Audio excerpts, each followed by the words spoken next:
সময় নির্ধারণ করে দেশের সংস্কার সম্ভব নয়, এটি চলমান প্রক্রিয়া, এমন মন্তব্য করেছেন বিএনপির স্থায়ী কমিটির সদস্য ডক্টর খন্দকার মোশাররফ হোসেন। তাই দ্রুততম সময়ের মধ্যে নির্বাচিত সরকারের কাছে ক্ষমতা হস্তান্তরের দাবি জানান তিনি। আর বিএনপির স্থায়ী কমিটির সদস্য ডাক্তার AZM জাহিদ হোসেন বলেছেন, ভারত ভিয়েনা কনভেনশনের তোয়াক্কা না করে আগরতলা বাংলাদেশ মিশনে হামলা চালিয়েছে। এই দায়িত্ব অবশ্যই মোদি সরকারকে নিতে হবে।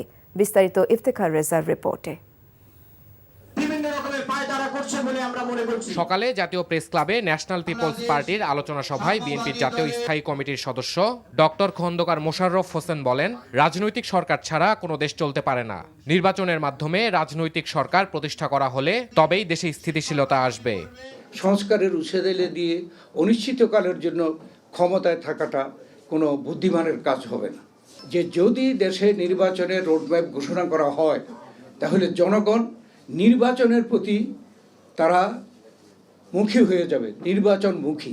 আর নির্বাচনমুখী হয়ে গেলে আমার বিশ্বাস আজকে যে ছোটোখাটো ষড়যন্ত্র করার চেষ্টা করা হচ্ছে, এই ষড়যন্ত্র জনগণের কাছে পাত্তা পাবে না। জাতীয় প্রেস ক্লাবের সামনে এক প্রতিবাদ সভায় বিএনপির স্থায়ী কমিটির সদস্য ডাক্তার AZM জাহিদ হোসেন বলেন, ভারত অতীতে ধর্মনিরপেক্ষতা নিয়ে গর্ব করলেও গত 12 বছরে তা হারিয়ে ফেলেছে। কলকাতাতে উপহাই কমিশনের সামনে বিক্ষোভ খালি করে নাই, বাংলাদেশের পতাকাকেও তারা অবমাননা করলো। আবার আগরতলা আমাদের সহকারী হাই কমিশনের অফিসে তারা আক্রমণ করলো এবং সেখানে আক্রমণ করে তারা আমাদের পতাকাকে অবমাননা করলো। ভিয়েনা কনভেনশন এটাকে সাপোর্ট করে না। এই দায়িত্ব অবশ্যই ভারত সরকার বা মোদি সরকারকে নিতেই হবে।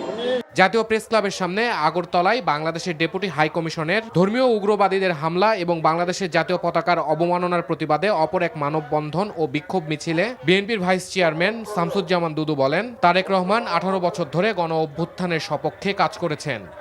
এমন কোন অপবাদ নাই যেটা দেওয়া হয়, এমন কোন ন্যাক্কারজনক কথা নেই যেটা বলা হয় না।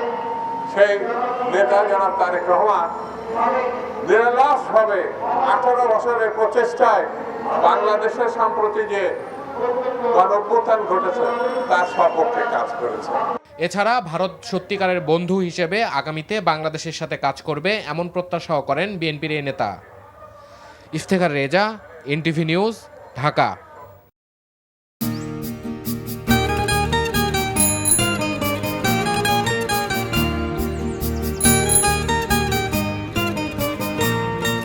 শুনেন, পুরুষ মানুষ তো এভাবে ভয় পেলে চলে না, বুকে সাহস রাখতে হয়।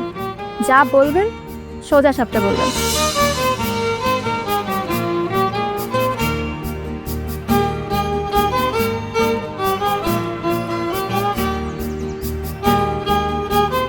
এই শীতে যে শীতের কাপড় ছাড়া আসছো, এটা কি ঠিক আছে?